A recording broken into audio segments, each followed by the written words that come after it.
Hello and welcome to the Weekly Sceptic episode 99. And we have a big announcement. This is our last episode.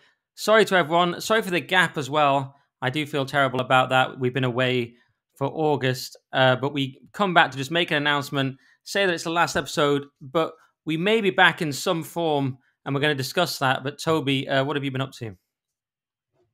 Yeah, I've been pretty busy with free speech stuff. I was expecting the present government to not be at all sympathetic to free speech and to launch various attacks, but even I think, am shocked by the scale of this government's assault on free speech. It's as though they've been listening to me and other free speech advocates brag about the meager gains we made under the last government, such as, getting the legal but harmful stuff taken out of the Online Safety Act, getting the Freedom of Speech Act passed, reining in the number of NCHIs being recorded, and they're making notes and then methodically going through each of those achievements and reversing them. So we've had an enormous amount of work to do at the Free Speech Union. Lots of people have been joining. We've grown in size by 25% just in the month of August. In one day, on August 15th, in 1 hour on August 15th, more people joined the FSU than in the whole of June. So we've now got almost 19,000 members and over 200 open cases. We're incredibly busy, never been busier. We're having to employ more people. I can see us getting to, if it continues to grow at this rate, we'll get to, 25,000 members by the end of the year, by the end of next year, particularly if this government continues to wage war on free speech. We could be up to 50,000. So it's going to have to become a bigger organization. So that's obviously been taking up a lot of my time. So basically, Starmer's tyranny is good for business, is what you're saying. Well, it's certainly meant that we've grown very quickly, but we're going to have to. I don't think it means that we're going to be rolling around like in money. I mean, we have to take on more staff. We might even have to get a permanent office. We're having to just ramp up in every respect. We're just going to advertise for 2 new people to add to our media team. We're going to need a new case officer. We're probably going to need a new legal officer. So we're going to have to grow quite quickly to accommodate this sudden surge in demand for our services. It's just a massive sort of Starmer jaws, and you're just like, we're going to need a bigger free speech union. It's because I did call him a dead-eyed shark in a tweet, just relentlessly pushing forward with his next grim mechanical task. And so he's the kind of jaws of tyranny, and then the free speech union is like, right, we've got to get bigger. Yeah, it is shocking how quickly it's all unraveling. People going to jail for 3 years for posts online and, all the 2-tier madness that we know about. It is shocking. But yeah, I suppose, it's not great. I'm joking when I say great for business. It's not great that we have to do these things. Shocking, isn't it? How quick it's been. But he is incredibly unpopular. His approval has fallen incredibly quickly. So, Well, they started out not particularly popular, didn't they? I mean, his approval ratings have gone through the floor, but the only 1 in 5 members of the electorate actually voted for Labour, so they started out not terribly popular, and they've quickly become even less popular. It really is the tyranny of the minority.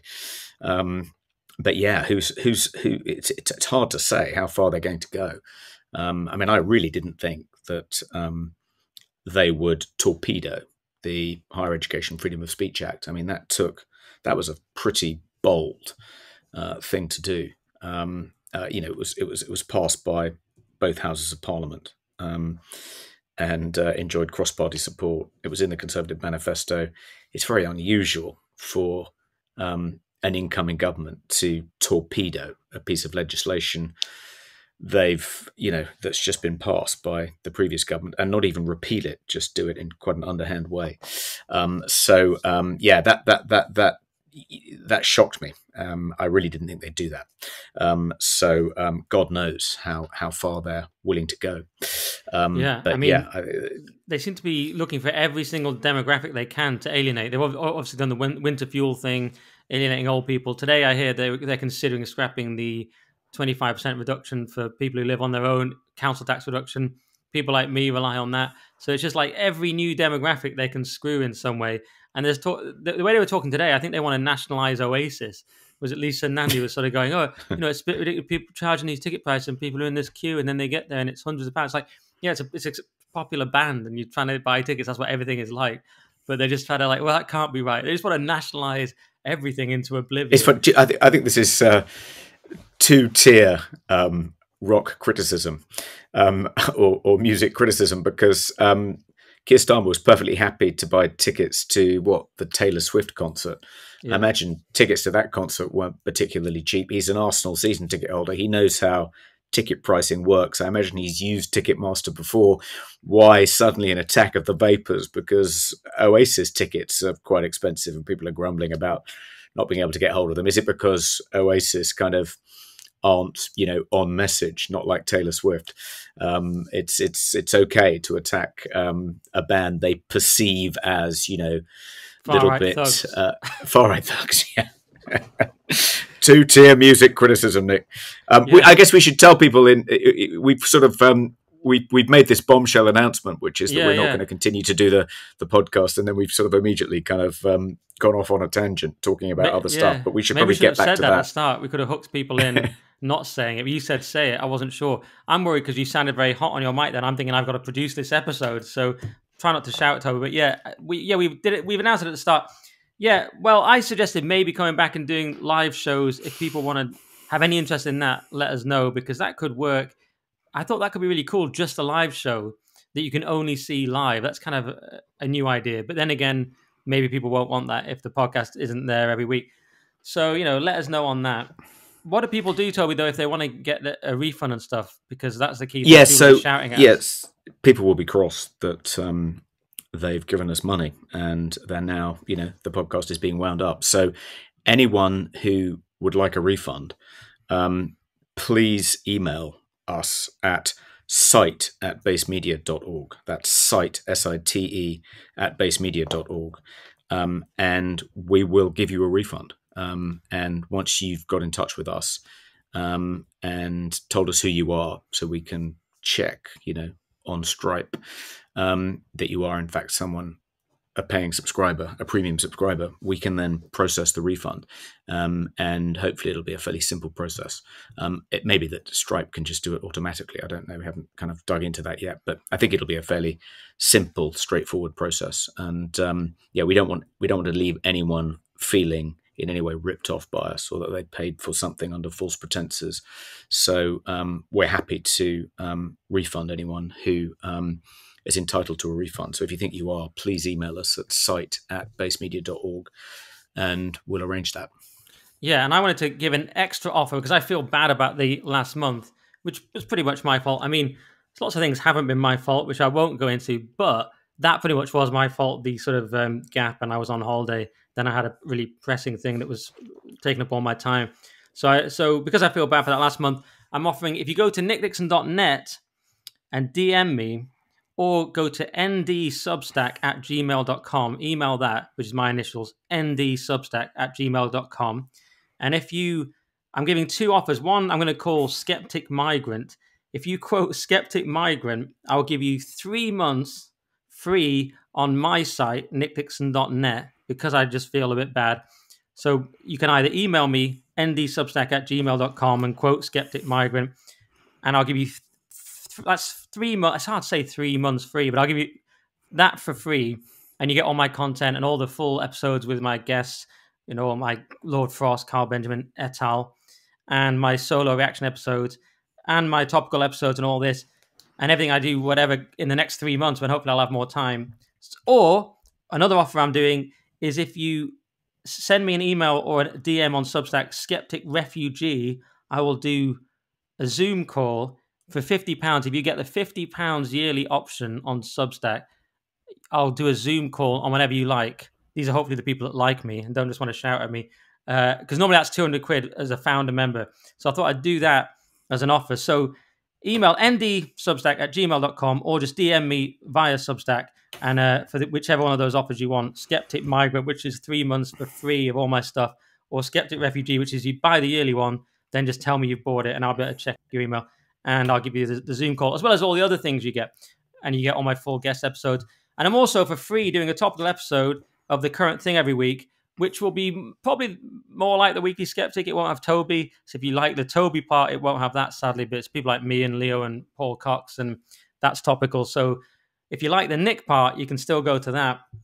And that's my promotion done and my sort of apology. So, Toby, do you want to promote something yourself? From FSU. Yeah.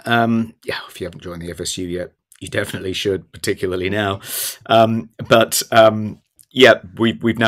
podcast on the Daily Sceptic called The Sceptic, and if you donate at least £5 a month to the Daily Sceptic, even if you make a one-off donation of £5, you then for a month will be entitled to various benefits, including access to the premium version of our podcast. The non-premium version is free.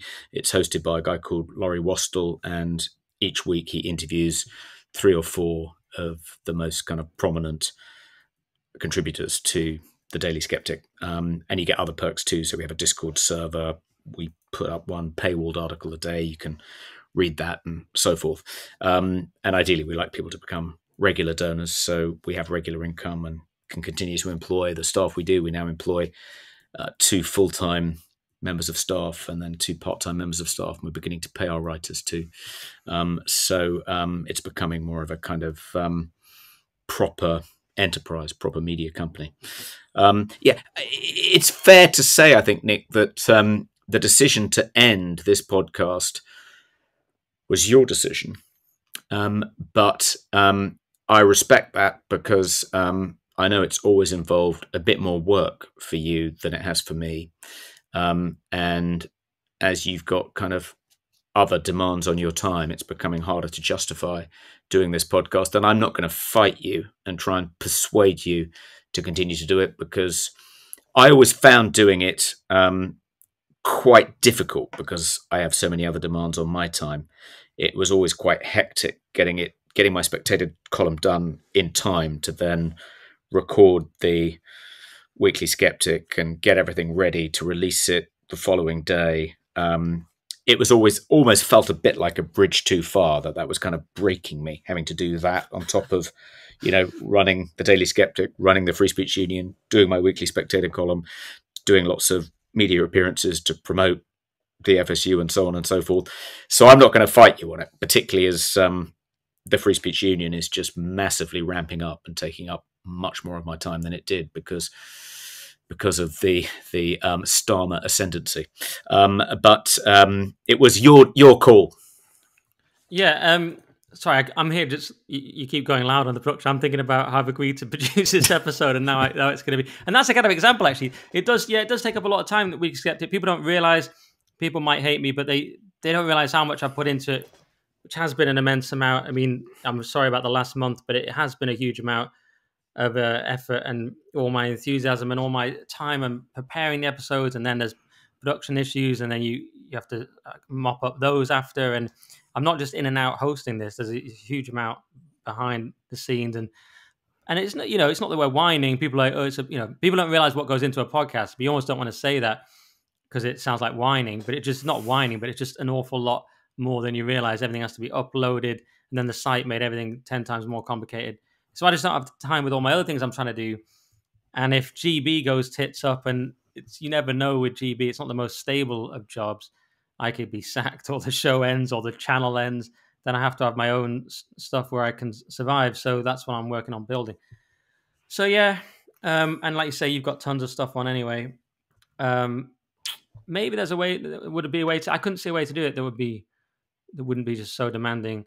That's why I've come up with that live show idea as a possibility that is less time and something people might like, because the live shows are really good. But then they might say, "Well, the show doesn't exist." I mean, it could be a different name. It could just be me and Toby doing a live, thing, because that seems to work well. The month news instead. So there's an idea, but yeah, so I mean that's definitely been the most enjoyable thing, I think, doing the live show, meeting the listeners, having drinks with some of them afterwards. yeah, that's and just it's sort of more fun doing it on stage in front of a live audience, and it'd be great to keep that going. But whether there would be any audience for a live show if there is no podcast, that remains to be seen. So it'd be great to hear from people if they think that's a good idea. Would they be interested in coming to see us at the Hippodrome? Either once a month or once every other month. And as you say, yeah, what would we talk about? I guess we'd have to talk about, the biggest events. I mean, we'd probably end up just talking about the kind of biggest things that had happened in the past week or so, wouldn't we? Even if lots of big things had happened in the weeks before, it'd be quite difficult to range back over too long a period of time. Yeah, that makes sense. When you say that, probably correct. Yes, I hadn't thought about the details of how it would work. It's just that live performance, it is a shame to lose that. I was doing a speech the other day and I started very funny, but then the laughs weren't quite as big as Weekly Sceptic Live because only a portion of the audience was sympathetic to me and some were haters. So I thought it is nice to have that audience of people who laugh at all your jokes. And it is, 10 years of experience or 10 years plus of live comedy experience. It is a shame to waste that.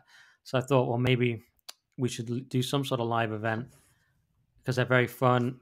And it's using my skills to the best. I mean, I'm all right at podcasts, but live comedy is what I've spent a decade on. So it's a shame to completely waste it. But hey, that's what my thinking is at the moment. I know people will be upset. Thank you to everyone that supported us. Thank you to all the fans, everyone that's come to the Weekly Sceptic Live, everyone that's paid, everyone that hasn't paid and has just listened. I know sometimes I was angry. It sounded like I was shouting at the non-paid people, which I wasn't really, but some people took that very seriously. Obviously, I was angry when people gave us bad reviews, but that's still completely legitimate anger. It's a stressful thing to keep doing a podcast for 2 years. Toby's in different countries. I'm doing other things. We do it through all kinds of things in your life happening in the background. Sometimes I've been good at being professional and not letting that get involved, and sometimes less so. But yes, thank you to everyone. And it is a great show. And my other show is going to be as similar as possible, but the current thing I'm now, because it's such a good name for a topical show, I'm keeping that as the topical show, and I'm going to do guest interviews separately, which I still do. I just don't want to do a guest interview every single week at the moment, but I'm doing the current thing as a topical show with people like Leo and all these people, and they're good. They're not Toby, so if you're a real fan of Toby, of course, it's not going to ever replace it.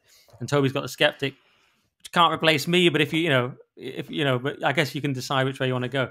There's products available, but yeah, I mean, I'm not actually. I'm not actually. I'm sometimes on the Skeptic, but not very often. I think I've done it twice. Okay, but yeah, no, I have no plans to do another podcast for the time being. People who've been kind of following me since London Calling days will think, "God, Toby, what's wrong with you? You keep falling out with your podcasting partners. Are you just a really difficult person to work with?" And I don't think I am. I think but I think it's just an unfortunate coincidence that first London Calling and now the Weekly Sceptic has been wound up. And what I think I told you this, Nick. I don't think I actually had a chance to tell you, or maybe I did and I've forgotten. But in Australia and New Zealand, quite a few of the people that turned up to hear me speak, even though ostensibly I was speaking as a guest of the New Zealand and Australian Free Speech Unions, they turned up because they were fans of the Weekly Sceptic and said, please pass on my regards to Nick. Really like the show. Been listening to it for, a couple of years, etc. Some people were even fans of London Calling. But so it's you'd be surprised how far our reach is. But I was amazed that there were people in, New Zealand who regularly listen to the show and are big fans of yours. Yeah, well, that is nice. It's a pity. I mean, yes, they're just. If there was ways for me to do it, it's just become not really worth it to me and difficult. But it does give me pause when I think about that and all these people that love the show. What can I do except carry on doing my own stuff and say, if you like me, listen to that. And like I say, you can obviously Toby's on millions of things anyway. Maybe he's not on his own podcast, but you're doing many TV appearances and so on. So I guess that's what people have to do. What can I say? I'm not managed to find a way to continue. But on the other point, well, I think people can listen to London Calling and see that what wasn't entirely your fault. On this, I'm not going to comment because I'm obviously wouldn't be objective. But we've still done a huge number of episodes. Most podcasts don't last past about 20 episodes or something. They say. So yeah, I think and I've enjoyed doing it. And like you, I want to thank all the people that have supported the podcast, and I think we have built up this pretty loyal fan base who've been happy to become premium subscribers, and I do feel guilty that that we're letting them down in some sense. But as I say, anyone who thinks they are entitled to a refund, and many of you are, email us at site@basemedia.org, and we'll get that sorted out. Yeah, people do take it personally with podcasts. I mean, I feel guilty as well, to a point. Like, people just can't completely own me because they paid a subscription fee, but I do understand your pain. When people love podcasts and they get to know the people and they feel upset when they're not there. I totally get that. You had that with London Calling. Some people didn't like me as much as James, so it was like that's not really been replaced for them. But I don't know. We've certainly done our best and given it a good go. And yeah, and I'm offering that live option as maybe a way of keeping it going. And if people really like it, they could come to the live show, and it could be a special experience that you can't get. It could be like an exclusive experience. With Starmer's tyranny, maybe that's the way things are going to go, like underground events. Maybe we won't be allowed podcasts. I'm not sure. What's next? Possibly true. Yeah. Try and nationalise podcasts. There's only going to be one podcast with Alistair Campbell. It's completely objective, and there'll be Rory Stewart, and I'll guest on it sometimes to explain my policies at length. Yes. It's called Unburdened because they're both unburdened by any doctrine, any dogma. They're just completely rational. It's all common sense. It's called the podcast of service. We're putting podcast before party. Yeah, that's one of the most ridiculous claims, isn't it? That he's putting country before party. He's put party so clearly before country in every possible way, and ideology before country. We will only employ unionised staff, and they'll each be paid £1 million. And we're going to cut pensions so we can afford to pay our podcast staff. Yeah, Alistair Campbell will receive £10 million. That will come from winter fuel payments. Yeah, and 25% of the council tax discount will go to Rory Stewart. Rory will not have to pay council tax on his mansions. Yeah.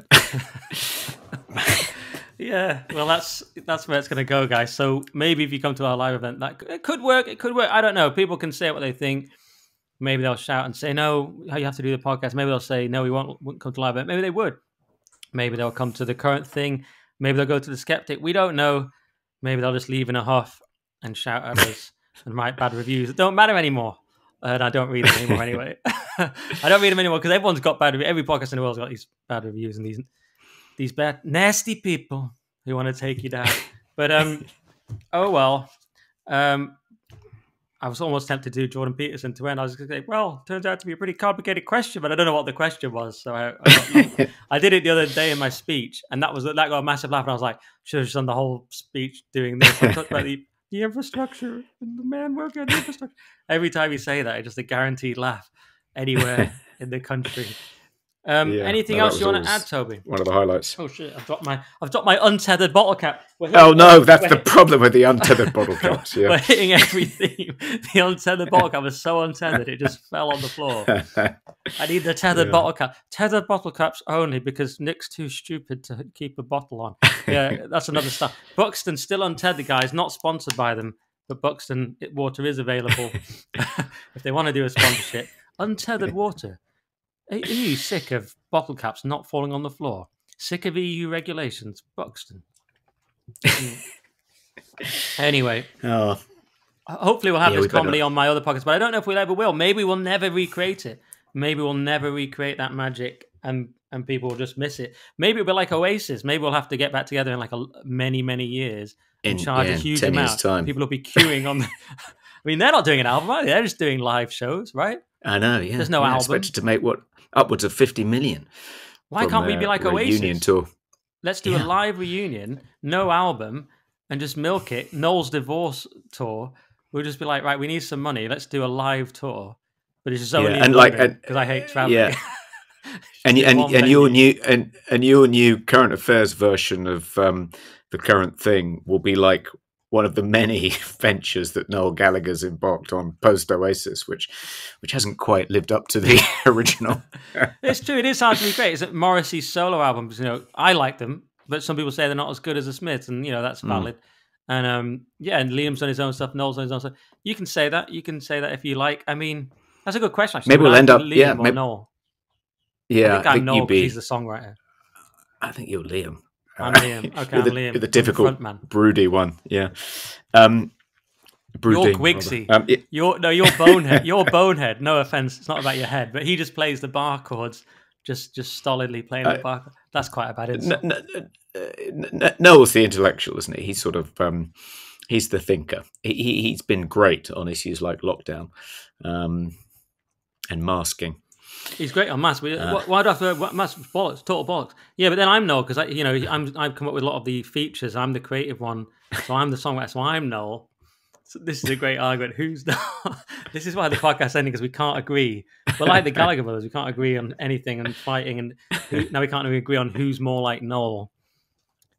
Write in and tell us who's more like Noel, who's it. It's not a perfect match, but maybe we can come and do a live show and milk the money, get people in the queue. Then they get the end of the queue and they pay hundreds, Toby, and we don't do any recorded music. And we just bang out the hits. Imagine. I guess our aim should be to be condemned by Keir Starmer for charging too much for tickets and for making it being so popular that some people can't actually get hold of tickets to our Wembley show. Yeah. Okay. Well, we've done about half an hour. That's a nice, closing episode. Anything you want to add finally, Toby? No, I don't think so. Just if you haven't checked out the Daily Sceptic, it's dailyskeptic.org. If you haven't joined the Free Speech Union, freespeechunion.org. Thank you very much for all the support and love you've given to the Weekly Sceptic over the past few years. And I'm sorry it didn't work out, but as you said, Nick, we've had a decent innings by podcast standards, and I've enjoyed it. And it's always possible that had we tried to continue, we might have had a bit of a falling out. I haven't quite fallen out with James, but we haven't actually spoken since we last did the final episode of the Daily Sceptic. So I'm glad that we can part on reasonably good terms. And that rather than kind of run it into the ground, as it were, and end up squabbling. Nice to end on a high note. Yeah, that's true. Get out, leave them wanting more.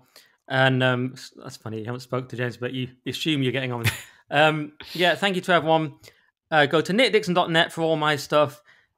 Send me the message, Skeptic Migrant, you get 3 months free.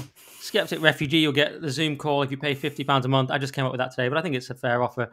And you can email me, ndsubstack@gmail.com. And if you want to listen to the current thing, it's on all platforms. It's on Podbean, Apple, Spotify. It's on my YouTube, which is just Nick Dixon, easily findable. And or nickdixon.net for everything, which is always on there, which is my website. So I think that's pretty much it. So until we meet again in an unknown future time, stay skeptical. Stay skeptical.